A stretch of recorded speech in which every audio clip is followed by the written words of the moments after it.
नमस्कार। हम एक बार फिर से आ गए हैं हम अपने YouTube चैनल लर्निंग क्लासेस पर।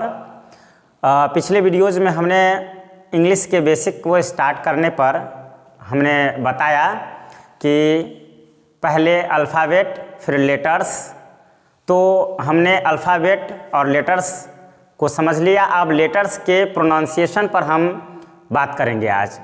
तो लेटर्स के प्रोनाउंसिएशन में हम समझेंगे कि हमारा ये ए का प्रोनाउंसिएशन हम क्या सब समझ सकते हैं, क्या सब कर सकते हैं। ए का प्रोनाउंसिएशन ए का आ, ए का ए भी होता है, लेकिन हमें समझना ये है कि ए का प्रोनाउंसिएशन आ, ए कहाँ कहाँ होता है। तो सबसे पहले हम समझेंगे कि जब हम ए को शुरू में रखते हैं और किसी का नाम लिखते हैं तो इसका प्रोनाउंसिएशन ए का अ होता है। जैसे हमने जो लिखा इसको हम अमर कह सकते हैं, और जब हम इसको दो कॉन्सोनेंट के बीच में रख दिए तो ये राम, यहाँ पर ए का प्रोनाउंसिएशन आ हो गया। इस तरह से हम देखते हैं कि ए का प्रोनाउंसिएशन कहीं पर अ तो कहीं पर आ होता है। तो रीडिंग के दौरान हमें यह भी ध्यान रखना होता है कि ए का प्रोनाउंसिएशन हम केवल अ ही ना समझे, केवल आ ही ना समझे। अब जैसे हम लिखते हैं MAT तो ये मैट, लेकिन इसी में अगर हम MATE कर दिए तो मेट हो जाता है, मीन्स ए का प्रोनाउंसिएशन ए होता है। तो इस तरह से हम देखते हैं कि प्रोनाउंसिएशन के लिए ए का हर जगह पर अलग अलग प्रोनाउंसिएशन होता है। अब देखिए, ए जब शुरू में हो और लास्ट में ई हो तो ध्यान रखिए कि जब भी कभी लास्ट में ई रहे तो ए का हम प्रोनाउंसिएशन ए पढ़ते हैं, एप्पल, यानी ए का प्रोनाउंसिएशन ए। और ए के प्रोनाउंसिएशन के लिए हम ऐसे भी समझ सकते हैं APE, तो ए पढ़ेंगे न कि अब पढ़ेंगे। तो ए के प्रोनाउंसिएशन के लिए ध्यान देना है कि जब भी वर्ड के लास्ट में ई रहे तो ए का प्रोनाउंसिएशन, उसका खुद का प्रोनाउंसिएशन मीन्स ए होगा। अब आते हैं हम ए का प्रोनाउंसिएशन जब साइलेंट होगा तो कैसे हम इसको समझेंगे कि प्रोनाउंसिएशन इसका साइलेंट हो गया। तो साइलेंट प्रोनाउंसिएशन है कि जब भी कभी हम समझते हैं कि AMAR, वैसे हम समझे तो ए से अ हुआ यहाँ, लेकिन यहाँ म और र के बीच में ए देने का मतलब हुआ कि ये साइलेंट तो हुआ नहीं, लेकिन म का जो अ उच्चारण होगा इसके लिए म अगर पूरा होता है तो यहाँ ए साइलेंट हो जाता है। फिर इसी तरह से हम देखेंगे कि ए का जब भी कभी यूज करें हम तो ए यानी अ, आ और ए, हम ये तीनों ही यूज कर सकते हैं। जैसे MAN, मैन, तो यहाँ ए का हम आ, ए के बाद यहाँ हम देख रहे हैं कि इसका उपयोग ए भी हो रहा है, तो हम यहाँ ऐड कर सकते हैं कि ए का ए भी उच्चारण हो जाएगा। इसी में हम देखते हैं PAN, इसका उच्चारण अगर हम देखें तो पैन होता है, मीन्स यहाँ भी प्रोनाउंसिएशन ए का ए हो गया। तो इस तरह से ए का प्रोनाउंसिएशन जानने के लिए ए के साथ दूसरे लेटर्स के साथ ए का प्रोनाउंसिएशन करने और वर्ड्स को सही से प्रोनाउंस करने के लिए, सही से रीडिंग करने के लिए हमें यह जानना होगा कि ए का प्रोनाउंसिएशन अ भी हो सकता है, आ भी हो सकता है, ए भी हो सकता है और ऐ भी हो सकता है।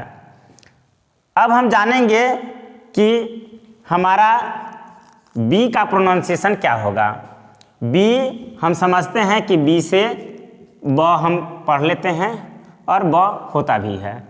तो जब भी कभी हम देखेंगे कि जनरली बी से ब पढ़ेंगे, BAT बैट, BALL बॉल, लेकिन इसका एक सबसे अहम चीज है साइलेंट।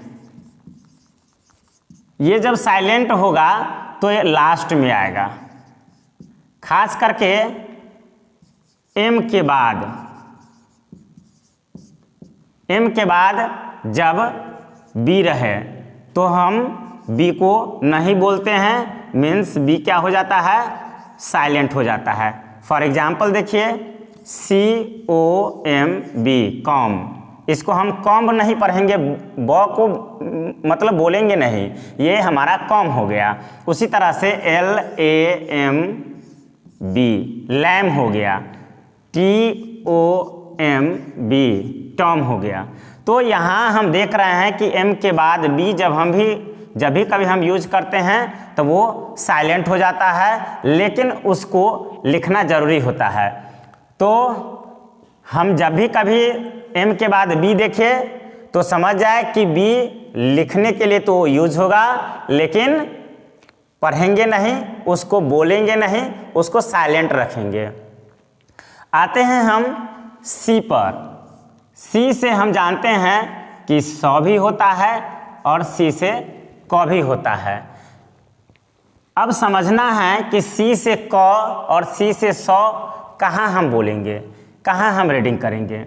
तो सी से क, COME, यहाँ कम, मीन्स हम समझ रहे हैं कि यहाँ सी का प्रोनाउंसिएशन क हुआ।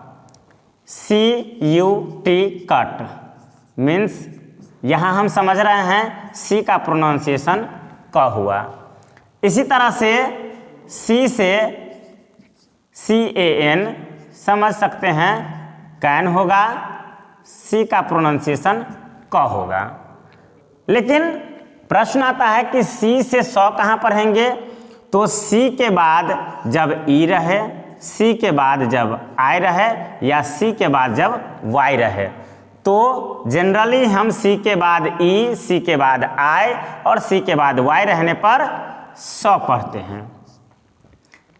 देखिए सेंचुरी, CENTURY, सेंचुरी हम ऐसे लिखेंगे, मतलब यहाँ सी का सौ हो गया क्योंकि सी के बाद ई है। अब देखिए जैसे सोशल, SOCIAL, हम यहाँ सी से सौ पढ़ रहे हैं क्योंकि सोशल हम समझ रहे हैं कि सी से यहाँ सौ पढ़ रहे हैं। उसी तरह से डेमोक्रेसी देखिए, DEMOCRACY, तो हम देख रहे हैं कि सी के बाद वाई है तो हम सौ पढ़ रहे हैं। अब हमें यह भी समझना है कि अक्सर एस के बाद सी आने पर सी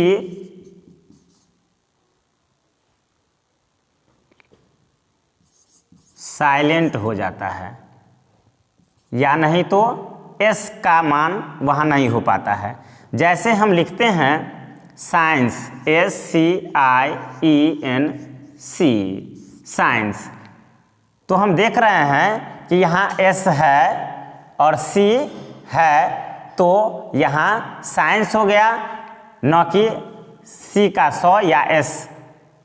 तो इसलिए हम देखते हैं कि जब एस के बाद सी रहे तो जनरली साइलेंट हो जाता है, लेकिन कुछ इसके एक्सेप्शन हैं। एक्सेप्शन में क्या है कि जैसे SCOUT, स्काउट इसको बोलेंगे, यहाँ सी का क हो जाएगा। तो इसका मतलब ये है कि कुछ ऐसे जगह होंगे जहाँ एस के बाद सी साइलेंट होगा, कुछ ऐसे भी जगह होंगे जहाँ एस के बाद सी है लेकिन फिर भी उसका क प्रोनाउंस होगा। अगर सी का स होना होगा तो इस स्थिति में एस के बाद सी में स नहीं होगा।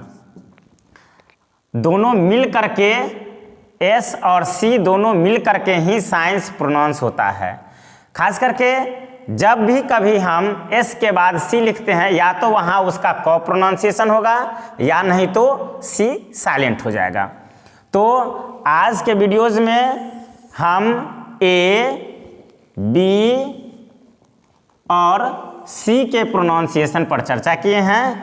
अगले वीडियोज़ में हम इससे आगे बात करेंगे कि किस तरह से डी, ई इस तरह से जेड तक प्रोनाउंसिएशन कैसे होता है।